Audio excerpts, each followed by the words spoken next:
Swimming is hard. We know that. It's kind of universally accepted. Even if you know how to swim, you're going to find yourself struggling to swim more than 1 or 2 laps. So how can we work on that? How can we fix that? This is a video out for the new swimmers, maybe somebody who's trying to get into the triathlon training, or you just want to swim for your health.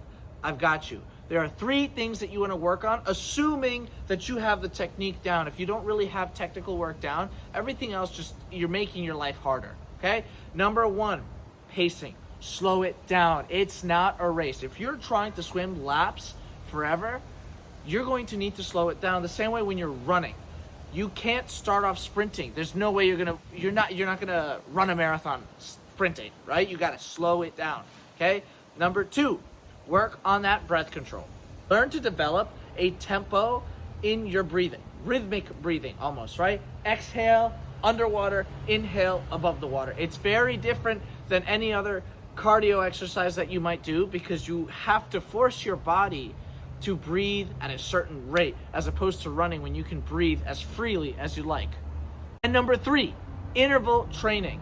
You can't run before you walk, right? So don't expect yourself to swim a mile when you can't even swim 2 laps.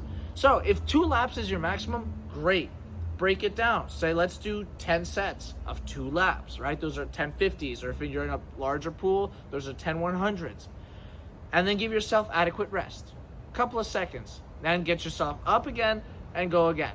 When you get better and better at it, first you can start with timed rests, right? So let's say you give yourself 20 seconds of rest and then you do another 2 laps. And 20 seconds of rest, or maybe 30 seconds, right?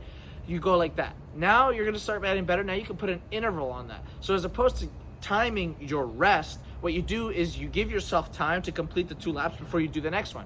So for example, again, beginners, if you are in a short course pool, so that's a 25-yard pool, and you're doing a set of 10 50s, right, which is so 2 laps 10 times, put yourself on an interval like 120, right? So that means you have 1 minute and 20 seconds, and assuming you have a clock on deck, and what you do is you have 1 minute and 20 seconds to swim there and back.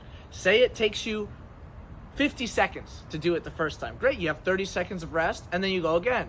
Let's say the second time it takes you 55 seconds. Now you got 25 seconds of rest. So as you get further, you're just trying to hold the interval. Your rest might get shorter, but what you don't want to do is start surpassing that interval. So find an interval that's right for you and use that now as your metric, engaged to building more and more and more. Follow for more swim tips. Comment below if you have any questions. I'd love to help you out, and send this to a friend who might find this information useful. Guys, as I keep saying, it's getting cold out here. Coach Ocean's got you.